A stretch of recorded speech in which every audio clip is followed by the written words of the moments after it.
Budget निर्माणका क्रममा अनधिकृत व्यक्तिको प्रवेशबारे संसदीय छानबिन विशेष समितिद्वारा अर्थ मन्त्रालयका 10 अधिकारीसँग बयान। अर्थ सचिव बनासिनीले भने बजेट बनाउँदा बाहिरको व्यक्ति अर्थ मन्त्रालयमा प्रवेश गर्ने सम्भावना नै छैन। त्रिभुवन विश्वविद्यालयमा प्रतिस्पर्धा रोकेर 1500 आंशिक प्राध्यापकलाई करारमा नियुक्ति गरिँदै मितव्ययिता नीति विपरीत दरबन्दी थप्ने परराष्ट्रको तयारी। ठुलो रस्साकसी र होडबाजी गरेर दलहरूको केन्द्रीय तहमा पुगेका नेताहरूको भूमिका भने प्रभावकारी हुन सकेन। नयाँ विषय ल्याउने भन्दा पनि नेतृत्वको आलोचनामा सीमित भएको टिप्पणी। भारतले आदिवासी समुदायबाट पहिलोपटक राष्ट्रपति पाउँदै भारतीय जनता पार्टीकी द्रौपदी मुर्मुको जित सुनिश्चित। र क्रिकेट सङ्घ क्यानद्वारा फ्रेन्चाइज क्रिकेट प्रतियोगिता नेपाल T20 लिगका 4 टोलीको नाम सार्वजनिक। नमस्कार, कान्तिपुर डायरीका साथमा साथी रमेश र म अनिल। समाचार अब विस्तारमा। करका दर हेरफेर गरेको विषयमा अनधिकृत व्यक्ति सहभागी भएको जस्तो विषयमा संसदीय छानबिन गर्दा हो वा होइन भनेर ठोस जवाफ दिनको सट्टा अर्थ सचिव मधु कुमार मरासिनी आफै त्रसित मुद्दामा प्रस्तुत भएको समितिका सदस्यहरूले बताएका छन्। समितिका सामु निर्धक्कसँग बोल्न सक्ने गरी उहाँ आउनु भएन, बरु कसैले त्रासले प्रभावित जस्ता देखिनु भएको थियो। समितिका एक सदस्यले भने समितिका सभापति लक्ष्मणलाल कर्णले पहिलो प्रश्न गर्ने बित्तिकै अर्थ सचिव असिन पसिन हुनुभयो। समिति सदस्य प्रदीप गिवालीले प्रश्न गरेपछि उहाँ झन् भावुक हुनुभयो, गहभरि आँसु पार्नुभयो। भकानेर टाउको घोप्टाएर बोल्न नसक्ने अवस्थामा पुगेपछि केही बेर थप प्रश्न गर्ने स्थिति भएन, वातावरण असहज भयो। अर्थ सचिव मरासिनी सम्हालेपछि फेरि प्रश्नोत्तर सुरु भयो। यसपालि भने उहाँले बजेट निर्माणमा अनधिकृत व्यक्तिको संलग्नता अस्वीकार गर्नुभयो। ती सांसदका अनुसार मरासिनीको दावी थियो बजेट निर्माणमा बाहिरको व्यक्ति अर्थ मन्त्रालयमा प्रवेश गर्न सक्ने सम्भावना नै छैन। त्यस्तो कसरी हुन सक्छ? बरु आफूले सङ्कटका बेला सार्वजनिक ऋणको वृद्धिदर घटाउने र राजस्व सङ्कलन बढाउने काम गरेकोमा उल्टै अनावश्यक झमेलामा परेको भन्दै गुनासो पनि गर्नुभयो।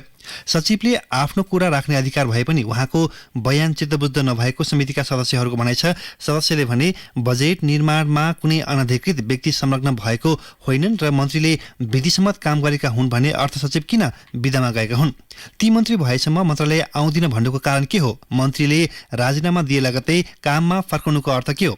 यी प्रश्न अनुत्तरित रहे। उहाँले भावनालाई मात्र अघि सार्नुभयो। अवरुद्ध भएर अघि बढेको बयान 4 घण्टा चलेको थियो। त्यस्तै राजस्व सचिव कृष्णहरि पुष्करसँग समितिले 3 घण्टा बयान लियो। पुष्करले बजेट निर्माणमा अनधिकृत व्यक्तिको प्रवेश हुँदै नभएको दावी गर्नुभएको थियो। पुष्करको भनाइ उद्धृत गर्दै अर्का सांसदले भने धार्मिक मान्छे हुँ, मलाई अदालत लगे पनि झुन्डाए पनि झुट बोल्न सक्दिन, यो हुँदै नभएको कुरा हो। समितिले 22 घण्टा लगाएर अर्थका 10 जना अधिकारीहरूसँग बयान लिइसकेको छ।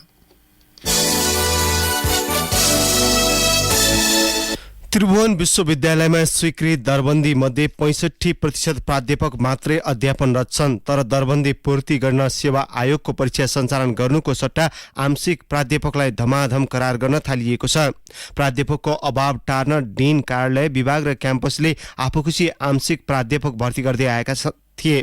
त्रिवी कार्यकारी परिषदको स्वीकृतिमा तिनै आंशिक प्राध्यापकलाई शिक्षण सहायक सरहको सुविधा पाउने गरी करारमा नियुक्त दिन थालिएको हो।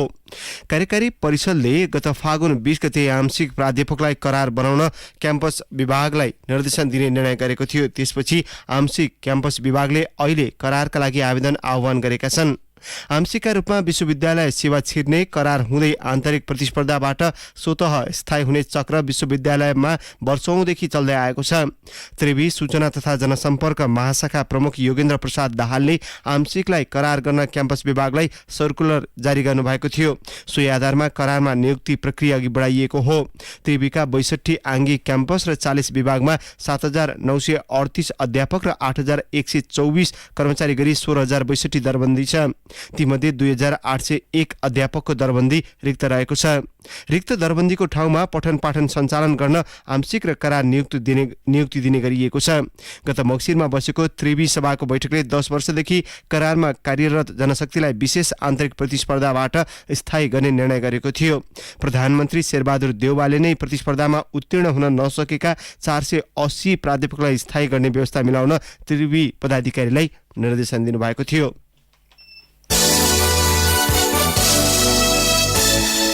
मितव्ययिता अपनाउन र प्रशासनिक खर्च घटाउन दरबन्दी कटौती गर्ने सरकारको नीति विपरीत परराष्ट्र मन्त्रालयले संगठन तथा व्यवस्थापन सर्वेक्षण गरेर ठूलो संख्यामा दरबन्दी थप्न लागेको छ। खुला प्रतिस्पर्धा बिना तल्ला तहका कर्मचारीलाई बढुवा गर्न मन्त्रालयले दरबन्दी थपको तयारी थालेको हो। परराष्ट्र मन्त्री नारायण खड्काले गत वर्ष कार्तिकमै गठन गरेको कार्यदलले सर्वेक्षण गरिरहेको छ।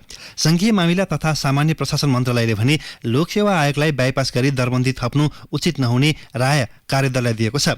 मन्त्रालयका एक अधिकारीले भने परराष्ट्रले मौखिक सहमति मागेको थियो। लोकसेवालाई बाइपास गरेर अघि बढेपछि परराष्ट्र मन्त्रालयलाई नै गाह्रो पर्छ भनेर जानकारी दिइसकेका छौँ। परराष्ट्र स्रोतका अनुसार अहिले करिब 90 अधिकृत रहेकामा थप 45 जनाको दरबन्दी सिर्जना गर्न लागि छ। हाल करिब 50 जना उपसचिव रहेकामा थप 37 जनाको दरबन्दी प्रस्ताव गरिएको छ। सहसचिवको 17 दरबन्दी रहेकामा थप 7 दरबन्दी थप्न प्रस्ताव अघि बढाएको छ। प्रस्ताव अनुसार दरबन्दी थप गरिए राज्यको आर्थिक भार बढ्नेछ। कमजोर कर्मचारीलाई सहजै बढुवा हुने अवसर दिँदा मन्त्रालयकै कार्य सम्पादनमा असर पर्न सक्छ। कार्यदल संयोजक सुवेदी भने बाहिर बोल्ने गरी काम नभइसकेको बताउनुहुन्छ। सरकारले प्रशासनिक खर्च कटौतीका लागि यो आर्थिक वर्षको बजेटमा 10% दरबन्दी घटाउने निर्णय गरेको थियो। मन्त्रालयको निर्देशिका अनुसार सर्वेक्षणमा प्रशासन महाशाखाका प्रमुखलाई जिम्मेवारी दिनुपर्छ, तर तत्कालीन प्रमुख प्रकाश सुवेदीले अवकाश पाएपछि नेतृत्वमा आएका घनश्याम लम्साललाई जिम्मेवारी दिएन। मन्त्री खड्काले गत वर्ष कार्तिकमा मन्त्रालयका वरिष्ठ अधिकृत दुर्गा सुवेदीलाई नै कार्यदलको जिम्मेवारी सुम्पिनु भएको थियो। सुवेदी हालै जापानका लागि नेपाली राजदूतमा नियुक्त हुनुभएको छ। कार्यदलले परराष्ट्र सेवामा दरबन्दी थपको प्रस्ताव गरिसकेको स्रोतले जनाएको छ। परराष्ट्रका एक अधिकारीले भने लोकसेवा आयोगलाई बाइपास गरेर भारी संख्यामा कर्मचारी बढुवा गरिए नेपालको कूटनीतिक सेवा ध्वस्त हुन सक्छ।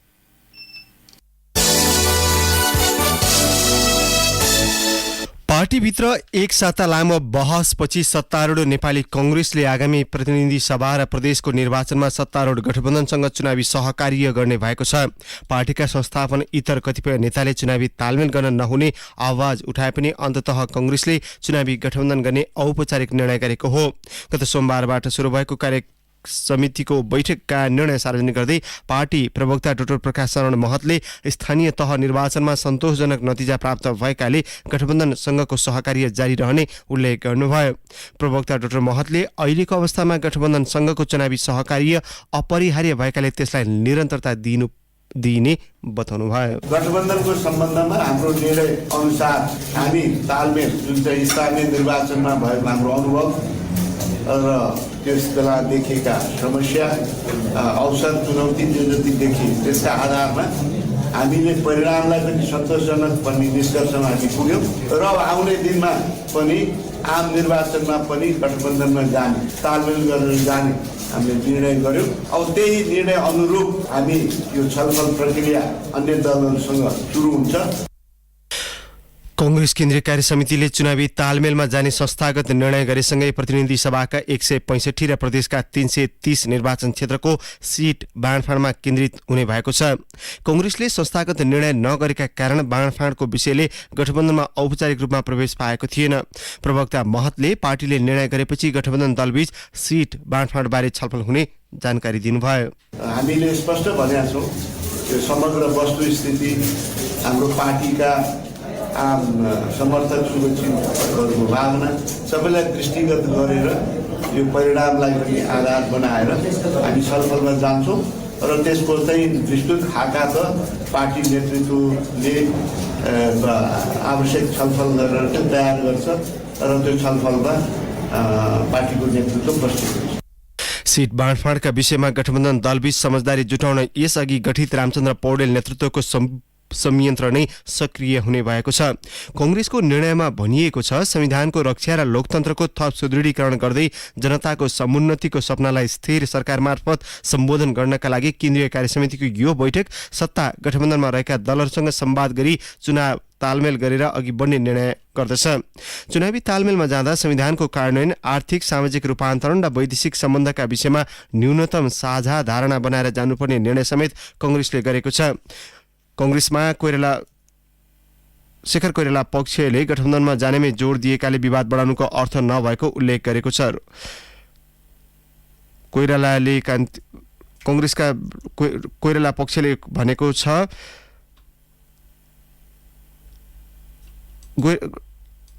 गठबन्धनको विरोध भन्दा पनि हाम्रो मुख्य चासो पार्टीको सैद्धान्तिक पक्ष कमजोर बनेर अन्ततः कांग्रेस नै कमजोर हुन्छ भन्ने हो।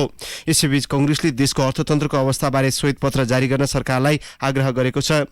केन्द्रीय कार्यसमिति बैठकले देशको विद्यमान आर्थिक अवस्थालाई लिएर आम नागरिकमा अस्वाभाविक ढङ्गले भय सिर्जना गर्ने काम भइरहेकोमा त्यसबारे प्रश्न पार्नुपर्ने निर्णय भएको महतले बताउनुभयो। देशको विद्यमान आर्थिक अवस्थालाई लिएर आम नागरिकमा अस्वाभाविक ढङ्गले भय सिर्जना गर्ने काम भइरहेकोमा सरकारले आम नागरिकलाई अर्थतन्त्रको अहिलेको वास्तविक अवस्था के छ, मुख्य समस्या कहाँ छ, चुनौतीहरू के छन्, जोखिम न्यूनीकरण गर्न के गर्न सकिन्छ लगायतका विषयमा श्वेत पत्र जारी गरी यथार्थ सार्वजनिक गर्न आग्रह गर्दछ तथा अर्थतन्त्रमा देखेका समस्यालाई सम्बोधन गर्न आवश्यक कार्ययोजना तयार गरी कार्यान्वयन गर्न सरकारसँग आग्रह गर्दछ। यस्तै बैठकले प्रतिनिधि सभा र प्रदेशको निर्वाचनमा कांग्रेस जिताउँ अभियानलाई निरन्तरता दिने भएको छ। बैठकले लोकतान्त्रिक आदिवासी जनजाति महासंघ नेपाल, थारू संघ र नेपाल लोकतान्त्रिक खेलकुद संघलाई भातृ संस्थाको मान्यता दिएको छ। कान्तिपुर डायरीमा अब ब्रेकको पालो। डायरीमा अब कान्तिपुर सविस्तारको पालो। कान्तिपुर सविस्तार। पार्टी नेतृत्वले काम गर्न नसकेको भन्दै हरेक राजनीतिक दलको केन्द्रीय बैठकमा आलोचना हुने गरेका छन्। प्रमुख राजनीतिक पार्टीको जम्बो केन्द्रीय समितिको बैठकमा सदस्यहरूले नेतृत्वप्रति असन्तुष्टि जनाउनु नियमित कर्म जस्तै भएको छ। विधानले पार्टी प्रमुखदेखि केन्द्रीय तहका सबै संरचनाका सदस्यहरूको जिम्मेवारी तोके पनि पार्टीलाई चलायमान बनाउने हकमा भने उनीहरूको भूमिका प्रभावकारी हुन सकेको देखिँदैन। पार्टीको महाधिवेशनमा केन्द्रीय सदस्य बन्नका लागि उनीहरूबीच होडबाजी त हुने गरेका छन्, तर केन्द्रीय तहमा आएपछि भने आफ्नो पार्टीलाई सुदृढ बनाउन काम गर्न नसकेको टिप्पणी भइरहेका छन्। नेपालका ठूला राजनीतिक दलमा केन्द्रीय सदस्य मनोनयनका विषयमा विवाद हुने गरेका छन्। केही दिन अघि मात्रै नेकपा माओवादी केन्द्रमा पनि यही विवाद सिर्जना भएपछि 279 जना रहेको केन्द्रीय सदस्यको संख्या 377 बनाइएको छ। संसदमा ठूलो दल भन्दै आएको एमाले पनि यही विवादमा फँसेको थियो। चितवनमा सम्पन्न 10औं राष्ट्रिय महाधिवेशनबाट ठूलो संख्यामा केन्द्रीय सदस्य बनेका छन्। एमालेको तथ्याङ्क अनुसार 301 सदस्यीय केन्द्रीय कमिटिमा 46% अर्थात् 137 जना नयाँ केन्द्रीय सदस्य थपिएका छन्। पछिल्लो समय पार्टीहरूमा केन्द्रीय सदस्यको संख्या विस्तार गर्ने दलहरूको लहर चलेको छ। ती सदस्यले गर्ने काम कर्तव्यका आधारमा जिम्मेवारी नपाएको गुनासो पनि उत्तिकै छ। केन्द्रीय सदस्य भएपछि पार्टीको संगठन विस्तारको काममा लागिरहेको भन्दै रौतहटकी रेखा कुमारी झाले पार्टी नेतृत्वले एकलौटी गरेको आरोप लगाउँछिन्। उनले भनिन्, केन्द्रीय सदस्य आफैमा पनि एउटा जिम्मेवार पद हो, तर पार्टीगत हिसाबले चाहिँ अब यो केन्द्रीय सदस्य भइसकेपछि जिम्मेवारीमा चाहिँ हामीले त्यस्तो किसिमको चाहिँ दिनु भएको छैन। प्रमुख जिम्मेवारीमा एकजना अब इन्चार्ज र 6 इन्चार्ज भइसकेपछि एक अर्काको सहकार्यमा जानुपर्ने कार्यमा एकलौटी हिसाबले चाहिँ अब 6 इन्चार्ज नभए नै हुँदो रहेछ। त्यो सिस्टममा चाहिँ अलिकति सुधारेर पार्टीले यो पनि एउटा जिम्मेवारीभित्र पर्छ भने भोट दिनुपर्छ। एमालेका अर्का केन्द्रीय सदस्य पर्साका राजकुमार प्रसाद गुप्ता भने अहिले चुनाव केन्द्रित गतिविधिमा सक्रिय हुने योजनामा रहेका छन्। अब आउने संघीय र प्रदेशको चुनावमा आफ्नो नेतृत्वको सरकारले गरेको कामलाई देखाउँदै जनतामा जाने तयारी गरिरहेको उनी बताउँछन्। उनले भने, विगतमा जुन सरकार थियो हाम्रो, त्यो सरकारले 38 महिनामा जुन काम गर्यो त्यो विकासका कामहरू हामी जनताका बीचमा लगेर प्रमुख एजेन्डा बनाएर अब फेरि हामी नेकपा एमालेलाई बहुमत दिनुस्, हामी सरकार बनाउँछौँ र त्यो विकासको अभियान गति दिनका लागि नेकपा एमालेको सरकार आवश्यक छ भन्ने यी कुराहरू जनताका माझमा हामी प्रस्तुत राखेका छौँ। विगतमा एमालेसँग पार्टी एकता गरेर सरकारमा सामेल भएको माओवादी केन्द्र कांग्रेस नेतृत्वको गठबन्धनमा सामेल छ। यो पार्टीमा पनि केन्द्रीय सदस्य मनोनयनका लागि रसाकसी भएको थियो। माओवादी केन्द्रका केन्द्रीय सदस्य विनोद पहाडीलाई पार्टीमा पदका लागि हुने गरेका खिचातानी त्यति मन पर्दैन। त्यसैले उनी पद भन्दा निष्ठालाई ध्यानमा राखेर काम गर्नुपर्ने बताउँछन्। 10 वर्षको जनयुद्धमा जे मुद्दाहरू उठाएको थियो ती मुद्दाहरू क्रमशः कमजोर बन्दै गएका छन्। त्यसैले 10 वर्षको जनयुद्ध शान्ति प्रक्रियामा उठाइएका मुद्दाहरू आधारभूत तहका जनतालाई सम्बोधन गर्ने कुरामा पार्टी कमजोर बन्नु हुँदैन। पार्टीले नेतृत्वदायी भूमिका खेल्नुपर्छ भन्ने कुरालाई जोरदार ढङ्गले मैले चाहिँ उठाउँछु र धेरै साथीहरू त्यो मनोबलका साथ काम गर्नुभएको छ भन्ने लाग्छ। पद र प्रतिष्ठा भन्दा पनि निष्ठा ठूलो कुरा हो। 167 जना केन्द्रीय सदस्य भएको नेपाली कांग्रेसमा केन्द्रीय सदस्यहरूले कामको जिम्मेवारी पाउन नसकेको गुनासो पाइन्छ। अहिले पार्टीको नेतृत्वमा रहेका महामन्त्रीहरू पनि कामविहीन भएको स्वयं पार्टीका नेताहरू बताउँछन्। यस्तो अवस्थामा विधान अनुसार 6 महिनामा जिम्मेवारी दिनुपर्नेमा अहिलेसम्म सो जिम्मेवारी दिन नसकेको भन्दै पार्टीभित्रै नेतृत्वको आलोचना भइरहेको छ। अबको प्रादेशिक र र संघीय निर्वाचनमा नयाँ केन्द्रीय सदस्यलाई उम्मेद्वार बनाउनु पर्ने माग समेत उनीहरूले उठाउन थालेका छन्। कांग्रेस केन्द्रीय सदस्य अजय बाबु शिवाकोटी भन्छन्, यतिखेर चाहिँ विधान अनुसार पार्टीको पदाधिकारीहरूको नै जिम्मेवारी के हो भन्ने कुरा अहिले थाहै नसकेको अवस्थामा सहमन्त्रीहरू पनि कामविहीन हुनुभएको छ, केन्द्रीय सदस्यहरू त अझ बढी कामविहीन हुनुभएकै छ। कम्तीमा यो पटक केन्द्रीय समितिमा आएका साथीहरूले 6-7 महिनापछि भए पनि एउटा जिम्मेवारी पाउनुहुन्छ र त्यो जिम्मेवारी अनुसार हामी त्यसमा क्रियाशील हुन पाउँछौँ भन्ने हाम्रो विश्वास। तर अहिले जुन हिसाबले यो पटकै कुराहरू भयो, तर जिम्मेवारी नै तोकेर हामीले काम पाउने र त्यस अनुसार आफ्नै गरेको कामको पर्फर्मेन्स देखाउने कुराहरू चाहिँ हामीले त्यसरी पाइसकेका छैनौँ। विधानले तोके अनुसारको काम गर्नका लागि चाहिँ यो या त्यो बहाना बनाउँदा उपयुक्त नहोला। हामीले केन्द्रीय समितिमा नयाँ आएका नयाँ केन्द्रीय सदस्यहरू धेरैले कम्तीमा 50% नयाँ तथा युवा साथीहरूलाई यो पार्टीको तर्फबाट सङ्घ र प्रदेशमा यो क्यान्डिडेट बनाउनु पर्छ भन्ने हाम्रो प्रस्ताव छ। केन्द्रीय सदस्यको संख्या बढाउनुले मात्रै दलहरू प्रभावकारी हुन नसक्ने विश्लेषक चन्द्रकान्त ग्यावाली बताउँछन्। संगठनलाई चलायमान बनाउन र पार्टीलाई क्रियाशील बनाउन केन्द्रीय सदस्यलाई जिम्मेवारी दिनुपर्ने उनको भनाइ छ। उनी भन्छन्, केन्द्रीय सदस्य दिन प्रतिदिन बढाउँदै जाने कुनै विधान या नियम कानुन भन्दा पनि कसरी चाहिँ अन्य पार्टीमा नजाउन् या पार्टी नफुटोस् भन्ना खातिर चाहिँ यो चाहिँ गरेको देखिन्छ। अब भूमिका विहीन पनि हुने अनि म केन्द्रीय सदस्य भनेर हैसियत पनि बढ्ने अनि यतापट्टि पार्टीले कुनै भूमिका नदिने, तर त्यो पार्टीमा रहिरहने र अन्य पार्टी नफुटाओस् या दल त्याग नगरोस् भन्ना खातिर मात्रै यो गरेको देखियो हुनाले यो राजनीतिक निकास यसले चाहिँ दिन सक्दैन। सबै पार्टीका सबै चाहिँ कार्यकारिणीमा पुग्नेहरूले चाहिँ पार्टीको उद्देश्य अनुसार चाहिँ काम कर्तव्यहरू तोकिनु पर्ने हुन्छ।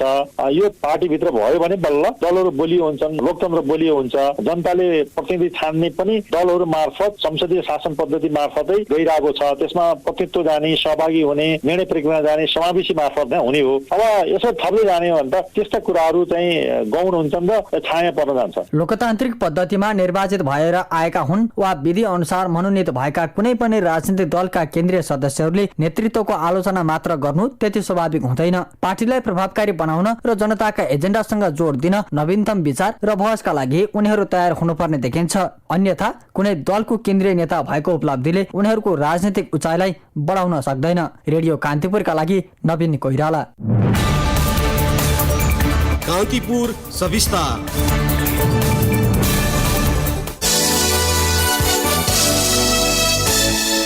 कान्तिपुर पब्लिकेशन्सको प्रमुख कार्यकारी अधिकृत सीईओमा महेश सोहा र कान्तिपुर टेलिभिजन लिमिटेडको सीईओमा शिशिर पछाई नियुक्त हुनुभएको छ।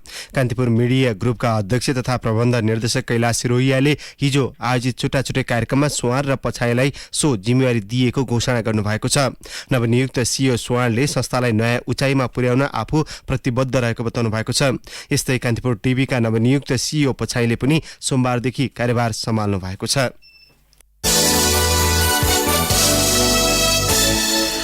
कोरोना संक्रमणका कारण 2 दिनमा 2 जनाले ज्यान गुमाएका छन्। करिब 2.5 महिनामा कोरोना मृत्यु शून्य रहेकोमा पछिल्लो 2 दिनमै संक्रमणका कारण 2 जनाको मृत्यु भएको हो। मृत्यु भएका संक्रमितमा दीर्घरोग पनि नभएको पाइएको छ। स्वास्थ्य मन्त्रालयका अनुसार मृत्यु भएका 2 जनाले कोरोना विरुद्धको खोप लगाएका थिएनन्। यसअघि गत वैशाख 21मा 1 जनाको मृत्यु भएको थियो। बीपी कोइराला स्वास्थ्य विज्ञान प्रतिष्ठान धरानमा गत आइतबार मृत्यु भएकी 56 वर्षीय महिला र हिजो पाटन स्वास्थ्य विज्ञान प्रतिष्ठानमा मृत्यु भएका 57 वर्षीय पुरुषमा दीर्घरोगको समस्या नरहेको र दुवैले कोरोना विरुद्ध खोप नलगाएको स्वास्थ्य मन्त्रालयका सहप्रवक्ता डाक्टर समीर कुमार अधिकारीले बताउनुभयो। उनीहरूमा निमोनिया रहेको पाइएको छ। डाक्टर अधिकारीले भन्नुभयो, खोप नलगाएकाहरू वा पूर्ण मात्रा नलिएकामा संक्रमणपछि स्वास्थ्य जटिलता समेत देखिएको छ।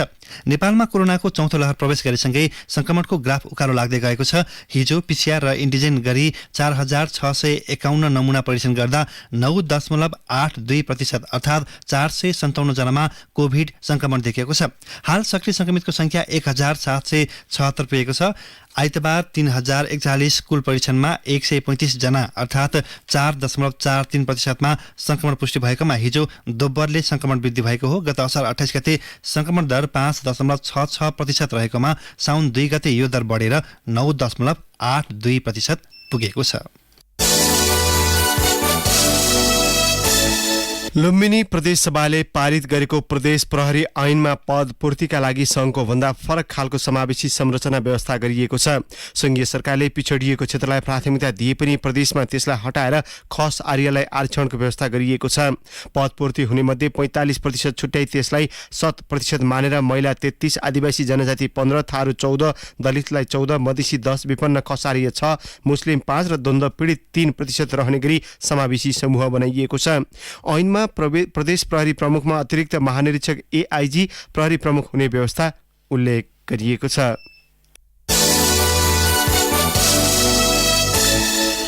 पाँचुपत क्षेत्रकै प्राचीन बामनदेव मूर्ति ढलमा डुबेको छ। तिलगङ्गामा रहेको बामनदेवको मूर्ति रहेको स्थानमा ढल भरिएर पोखरी नै बनेको छ। खुल्ला ठाउँमा रहेको सो स्थान फोहोर फाल्ने थलो बनाएको छ। संस्कृतिविद गोविन्द टण्डनको पुस्तक पशुपति क्षेत्रको सांस्कृतिक अध्ययनमा उल्लेख भएअनुसार तिथिमिथि सहित उल्लेख भएको यो नेपालकै पहिलो मूर्ति हो। तर स्थानीय र पशुपति क्षेत्र विकास कोषले संरक्षणमा चासो नदिँदा यो क्षेत्र कुरूप बनेको छ। विक्रम सम्वत 525 मा लिच्छवी राजा मानदेव प्रथमको पालनामा बनेको यो मूर्तिलाई पाशुपत क्षेत्रमा रहेका विष्णुका मूर्तिमध्ये मुख्य मानिन्छ। मानदेवले आमा राज्यवतीका नाममा यो मूर्ति स्थापना गराएका टण्डनले बताउनुभयो। तर यति पुरानो मूर्तिको महत्त्व कोषले नबुझेको बताउनुहुन्छ सम्पदा संरक्षणकर्मी र संस्कृतिविदहरू। के गरेको यस्तो बिजोग हामीले सुलेघाट स्थित विजयवतीले स्थापना गरेको शिवलिङ्ग र यस मूर्तिलाई पुनर्स्थापना गरेर मन्दिर बनाउन कोषमा कुरा उठाएका छौँ। संस्कृतिविद प्राध्यापक बीना पौडेलले भन्नुभयो, त्यसबेला हुन्छ यो कुनै ठुलो कुरा होइन भनियो। वर्षौं बिते तर खोइ मन्दिर बनेको। यो मूर्ति विद्युतीय शवदाह गृहको ठिक पारिपट्टि छ। टण्डनका अनुसार यो ठाउँमा पहिला खेत थियो, खेतैमा स्थापना गरिएको थियो। विष्णु विक्रान्त मूर्ति अहिले यस आसपासमा बस्तिरहेको छ। कान्तिपुर डायरीमा पुनः ब्रेकको पालो। कान्तिपुर डायरीमा अब आर्थिक प्रसङ्ग। भारतबाट पेट्रोलमा प्रति लिटर 15 रुपियाँ 76 पैसा र डिजेलमा 16 रुपियाँ 56 पैसा मूल्य घटेर आए पनि नेपाल आयल निगमले मूल्य यथावत राखेको छ। इन्डियन आयल कर्पोरेसन आईओसीलाई भुक्तानी गर्नुपर्ने रकम चुक्ता नभएसम्म निगमले मूल्य यथावत राख्ने जनाएको छ। सरकारले असार 11 मा गरेको निर्णय अर्थ मन्त्रालयले कार्यान्वयन गरिदिए इन्धनको मूल्य घट्न सक्छ। त्यति बेला प्रधानमन्त्री शेरबहादुर देउवा नेतृत्वमा सरकारमा सहभागी शीर्ष दलका नेता, गृहमन्त्री, अर्थमन्त्री, सञ्चार मन्त्री, उद्योग वाणिज्य तथा आपूर्ति मन्त्री, मुख्य सचिव, अर्थ सचिव सहितको बैठकले प्रति लिटर पेट्रोलमा 20 र डिजेलमा 29 रुपियाँ कर समायोजन गर्ने निर्णय गरेको थियो। तर कर समायोजन नहुँदा इन्धनको मूल्य घटेन। कर घटाउने विषयमा सरकारसँग अहिले पनि लबिङ भइरहेको निगमका कार्यकारी निर्देशक उमेश प्रसाद थानीले बताउनुभयो। उहाँले भन्नुभयो, सरकारको निर्देशन अनुसार अर्थले कर घटाइदिएको भए अहिले खुद्रा मूल्य घट्थ्यो।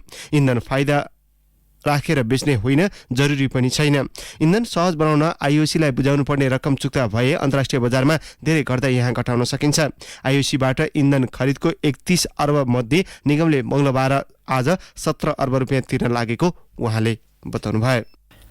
कान्तिपुर डायरीमा अब अन्तर्राष्ट्रिय प्रसङ्ग। भारतले पहिलोपटक आदिवासी राष्ट्रपति पाउने निश्चित भएको छ। भारतको 15औं राष्ट्रपति चयनका लागि हिजो भएको निर्वाचनमा ओडिसाकी 64 वर्षीया द्रौपदी मुर्मू निर्वाचित हुने निश्चित भएको छ। यद्यपि चुनावी परिणाम जुलाई 21 मा मात्रै सार्वजनिक गरिने जनाएको छ।